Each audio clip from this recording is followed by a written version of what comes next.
All right, glove up. This is where it gets dirty. Procto exam, anyone?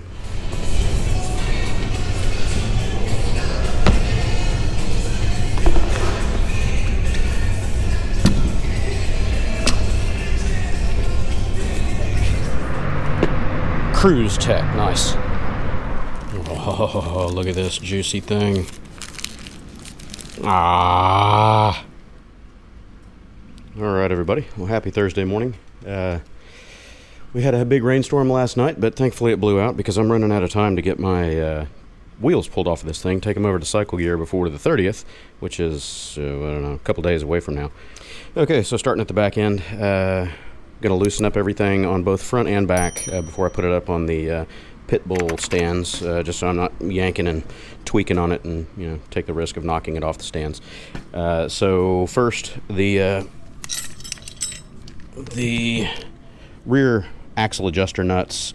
You've got a 5mm hex right in here, and then a 17-inch for the other side of it. So what I'm going to do is just hold the adjuster still and back off the tension on the lock nut here. Just give me a little bit of turning, and then if I need to spin that out further in a minute I will, but at least I've got it free so I can maneuver it.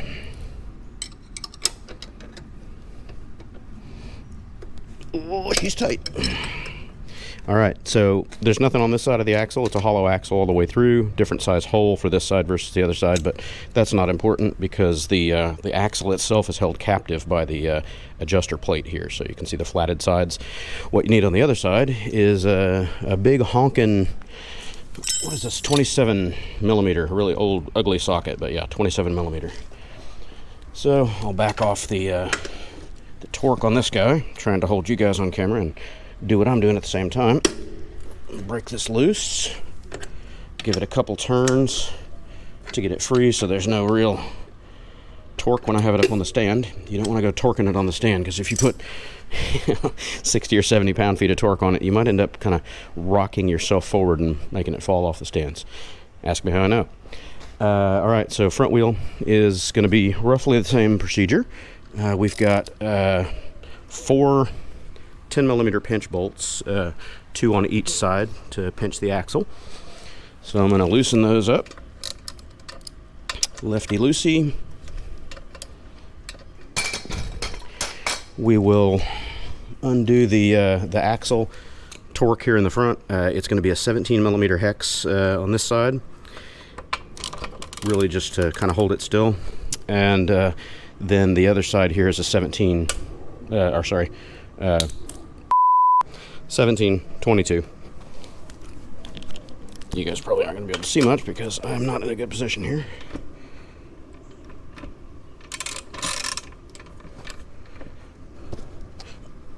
Oh, she's on there. She's on there. Oh, there she goes. All right, so that's freed up now. Don't have to put any crazy unnecessary torque on it while it's on the stand. So now let's see if we can get it on the stands. Rear stand first, and then try to maneuver the front in place. This is always fun doing solo because you don't have anyone to help you steady the bike.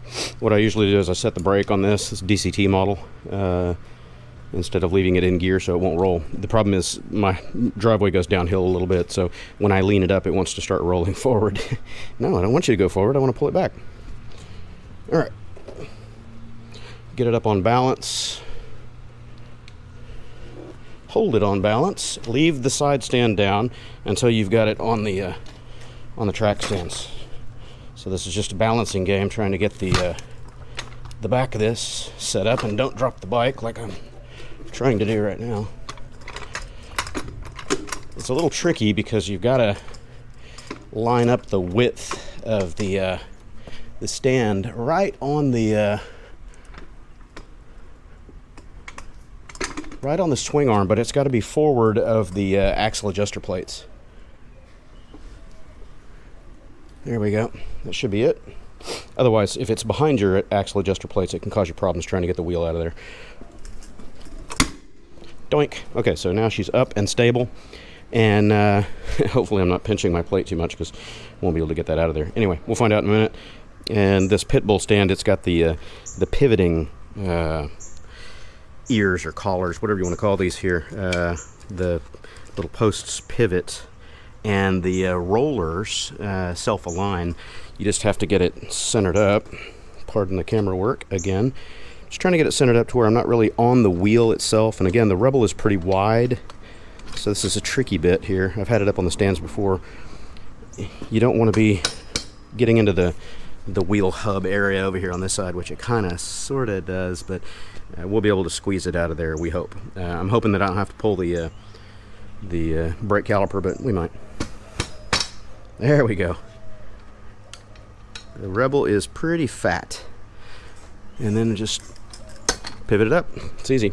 She's off the ground. Now you can put the side stand up, but don't forget to drop that thing when you take it off the rear stand, because it'll lop right over on you when you're least expecting it. All right, glove up. This is where it gets dirty.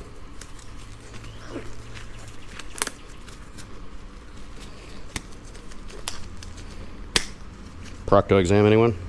Now, I'm just going to remove the chainstay, or chain guard, whatever you want to call it. See if I can get enough torque on that without needing to resort to the other end of it. There we go.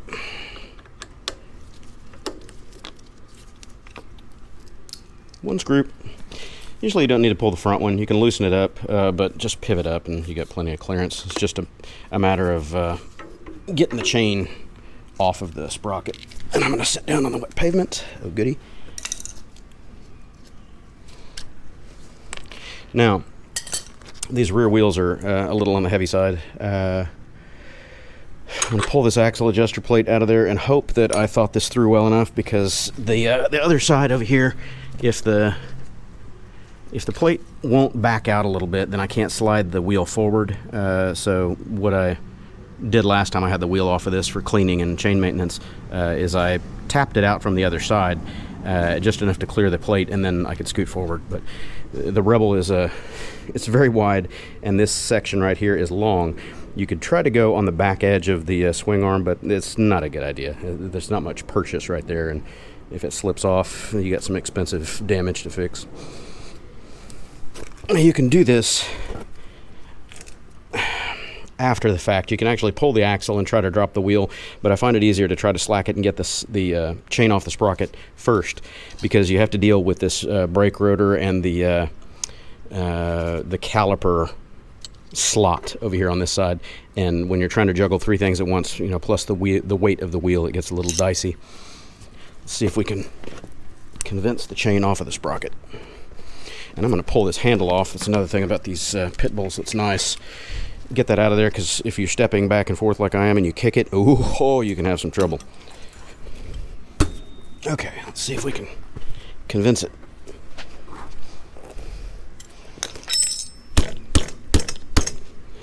For some reason, I'm not able to push this thing far enough forward to really get it out of there easily, so I'm going to go ahead and do the option of pulling the axle with the chain attached, and I'm just holding the wheel up with my feet down here. I don't know if you can see it.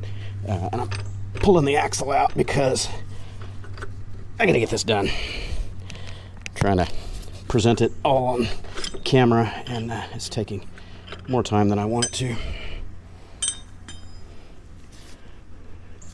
Alright, so now the gentle part of freeing things up. This is the guide that the brake caliper rests upon. So you gotta get that gently out of the way, either the wheel forward or the wheel back, to get it off of there, obviously. But the tricky bit now is I've got to get enough slack on the chain to get it off. Okay, so now you guys probably aren't seeing what my eyeballs are seeing, but the wheel is as far forward as I can get it. The tricky thing now is you can't roll it while you got your feet under it to get the chain loose, so good luck. This is where my rag comes in handy, if I can wrap up my chain to keep it from scratching up my swing arm. Okay, so now chain is free. I should be able to, should being the operative word, slide the wheel back and get this out of there ever so gently. There she goes. Ka-clunk. Move your brake caliper and the ABS and all that stuff out of the way without damaging anything, and then you can kind of hang it back up on that hook after you get the rear wheel free. The other problem is the little license plate bracket here is in the way of getting the wheel out this way. So you've got to finagle it, kind of twist it around, and then of course your paddock stand gets in the way here too. So it's a little bit of a juggle. Rotate it away just a little bit to give some clearance. Get the brake rotor, or brake caliper rather, back up here on the holder if possible. This always sucks. Try not to scratch up the wheel or damage my brake components.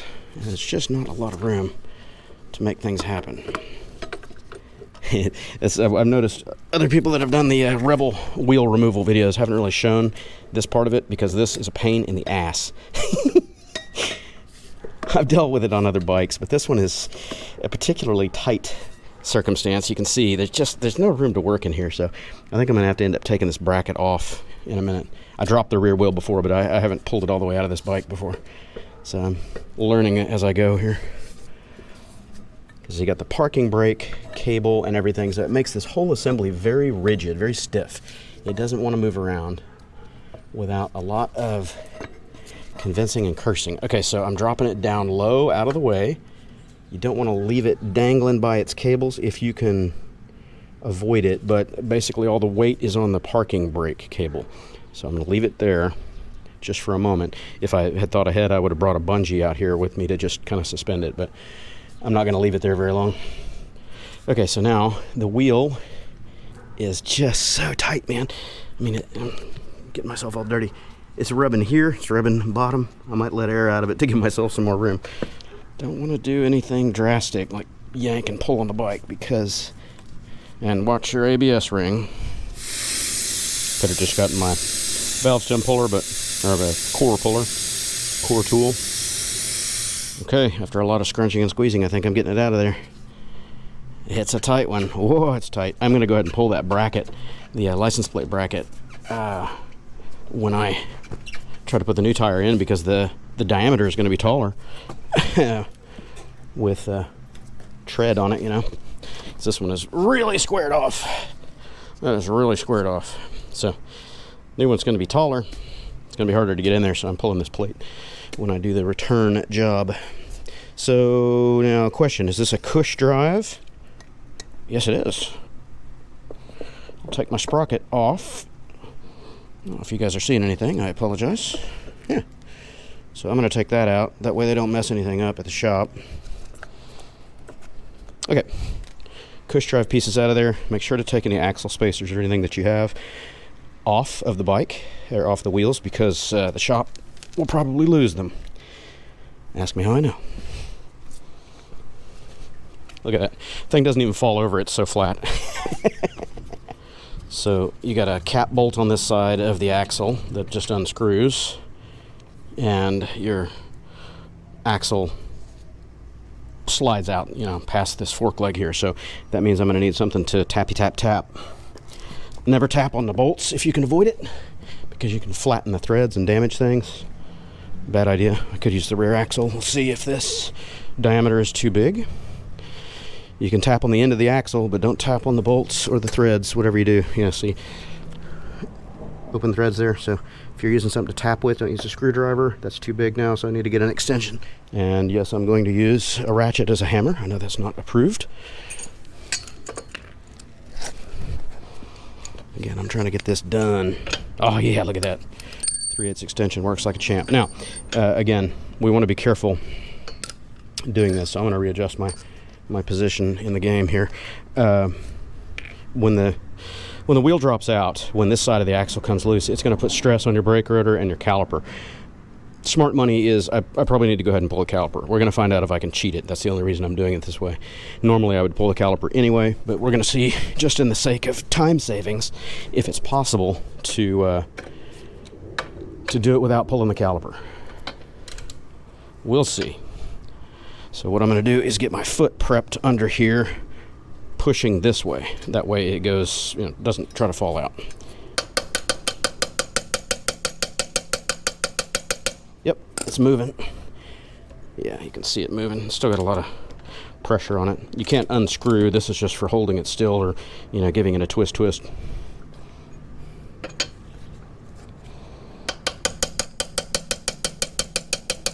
Okay, I should be getting fairly close to the dropout.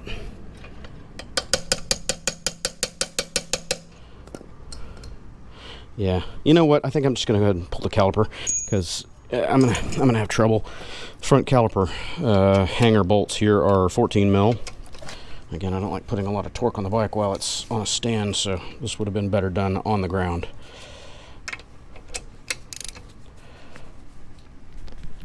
Oh, she's on there. She's really on there.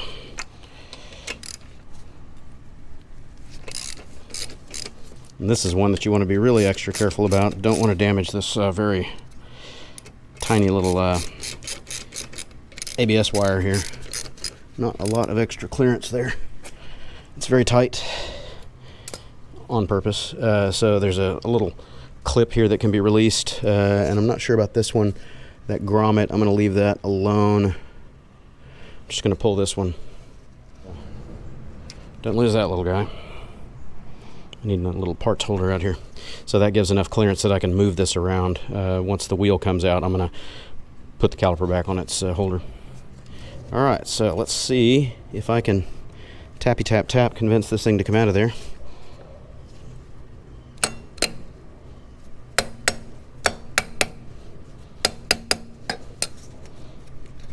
Yep, there she goes.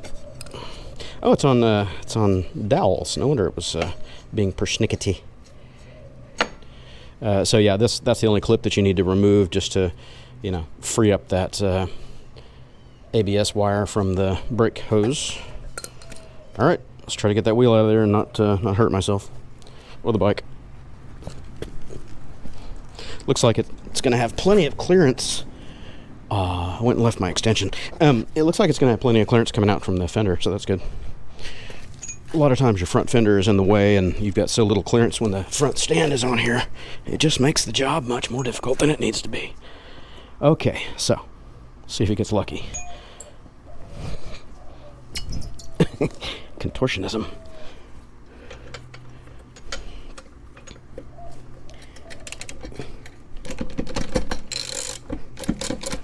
I'm just spinning it with pressure on the other side. I'm not actually unscrewing anything here.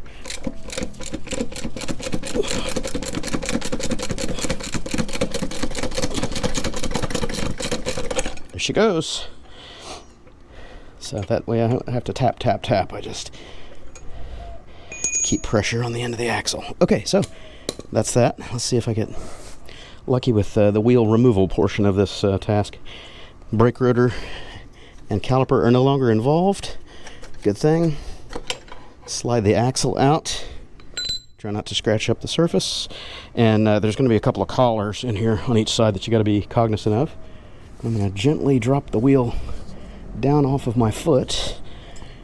Hopefully I can clear. See how it's resting and all cockeyed? Oh, I'm going to get that out of there. Up and over. There we go. Came right out. Normally you have to drop them down. Okay, so 2 wheels off. And load this up in the truck and go over to cycle gear. Be sure to keep your collars. Both sides. Are they the same? They look the same, but that dust seal or grease seal is a little different. I'll remember that that was left side, or right side rather, with the brake rotor. Okay then. Round up all my tools. Keep them from blowing away. Another little trick that I do, let's just go ahead and go into that logic. Usually with my spacers, what I'll do is I keep them in the original orientation because they can get wear marks from your oil seals. So I just put them back on the axle and hang the axle back in the front forks. That also prevents your front forks from getting all twisted apart, because right now they can freely rotate from each other, kind of, sort of. I mean, you got these upper clamps that are going to hold it, but still. So instead of going and grabbing, you know, wire or bungee or whatever, what I usually do to hold my rear brake caliper in places, I just stick the axle in there. Stick it in a little ways so it's holding in its original position and not stressing out the lines. Heavy monkey. No, we'll get on the other side of the pad. Oh, there it goes. Chunk. Still can't hang on to anything with my left hand. Come on now, behave. There it goes.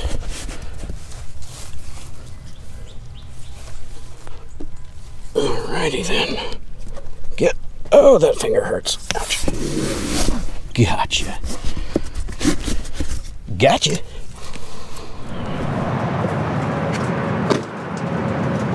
You heavy monkey.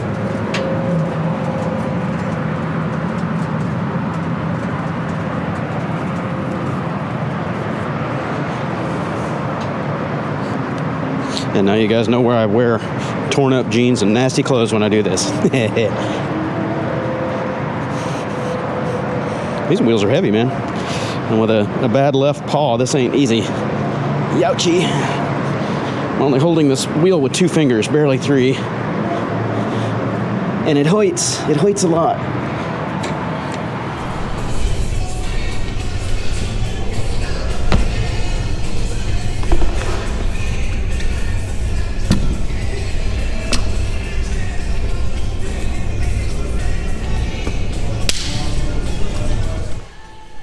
I said this should be ready in a couple of hours. That gives me time to go get some food. And it looks like it's going to rain again. We're not supposed to have any more rain in the forecast. I'm going to go to In-N-Out Burger right over there at that intersection.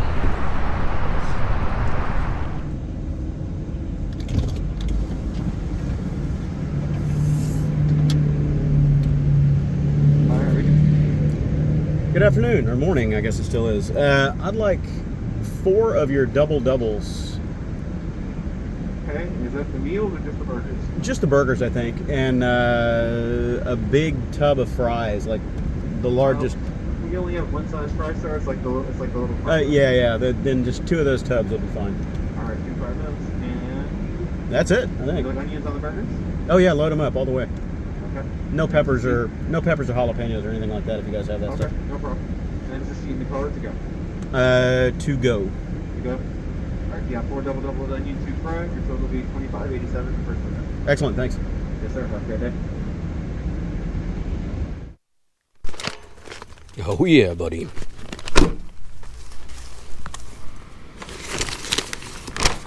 Whoa, look at that. Oh. Burgers. Mmm. Oh, look at this juicy thing. Ah. Okay, I'm resuming from my warehouse. I pulled the rear wheel off of the CB500X to replace this tire during my back and forths to cycle gear today. And, you know, I'm no expert, but are motorcycle tires and wheels supposed to be able to stand themselves up like that? Yeah. Can you say squared off much? So that Pilot Road 4 is going away today. Putting a new Road 6 on the back. This wheel is noticeably lighter than the Rebel. There we go. All right, you be good. All right. Cycle gear, here we are. Get out of there. Hang on to that thing. There we go. Not using my left hand this time, man. That hurts. Still hurts from earlier. I'm gonna take it easy on this fingers. They haven't called me yet to pick up my other 2 wheels, but I'm betting they're about done. So I might be able to pick up the other 2 and drop this and come back and get this. We'll see. Or maybe I'll just wait on this one. How's it going, man? Good. How about you, man? On reserve with us, or you know they need replaced when they can do that. They have 2 other ones in progress for me back there. I don't know if they're done yet.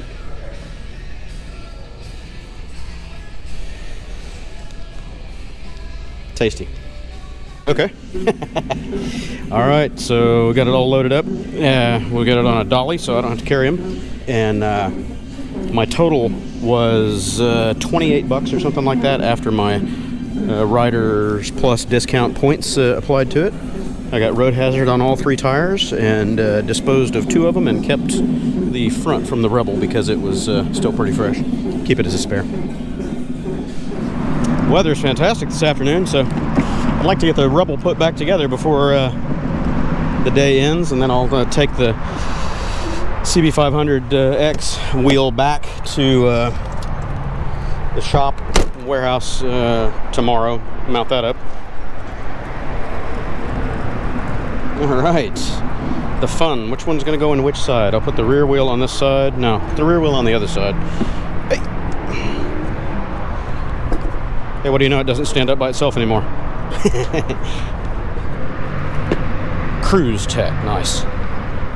All right, everybody, I'm back with the fresh tires mounted on the wheels, mounted balanced. I'm going to take the opportunity while I've got it off of here to clean up the sprocket and sprocket carrier and all that kind of stuff.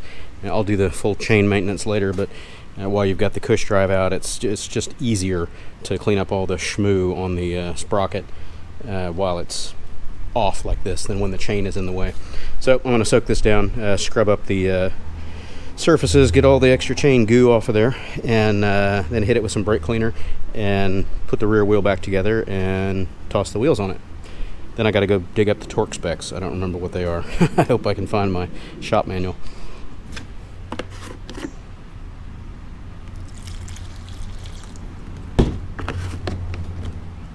Kerosene is a fantastic solvent for this kind of stuff. It doesn't eat up paint or anything unnecessarily, and works better than thinner solvents. Oily base to it kind of tends to hang around a little bit better. I need to glove up.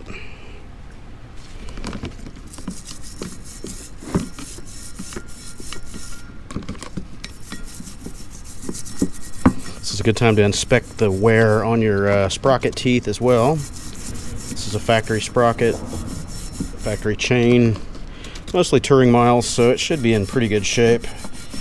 I see they're getting a little sharp on the points, but they're not bad yet.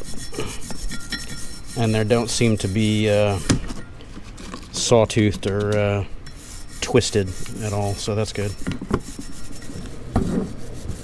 This is a messy job, so do it when you've got dirty clothes on, something disposable.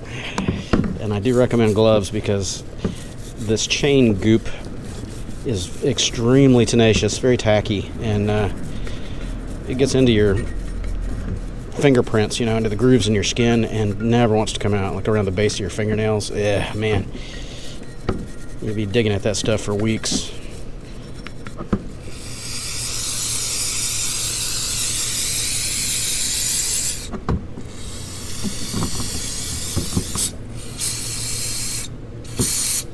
Always be sure to put fresh grease in your bearing race and your grease seal there, because this is definitely going to eat it up.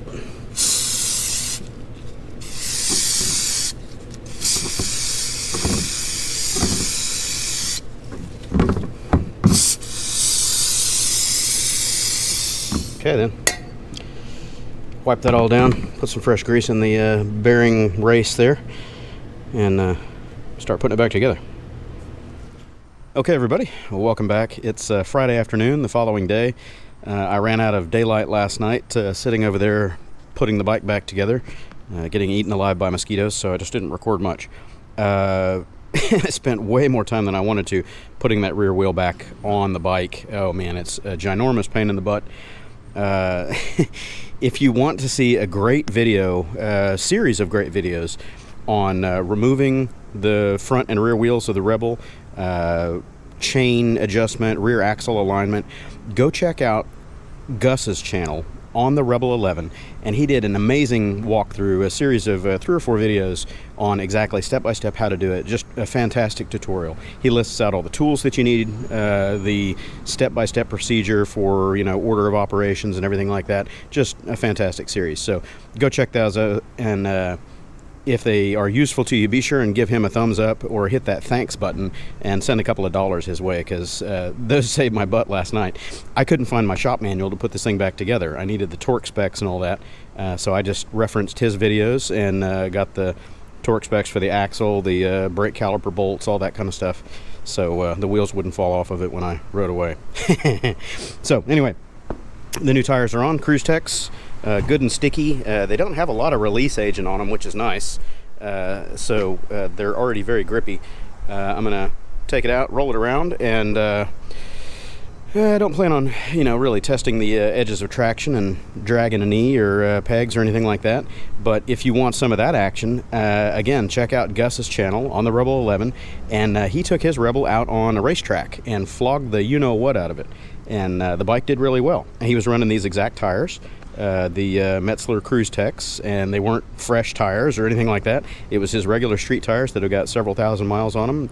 The bike did great. So anyway, thanks for tuning in, everybody, and be sure to like, subscribe if anything was useful for you, and also go check out Gus's channel. Subscribe to him on the Rebel 11. Have a good weekend, everybody.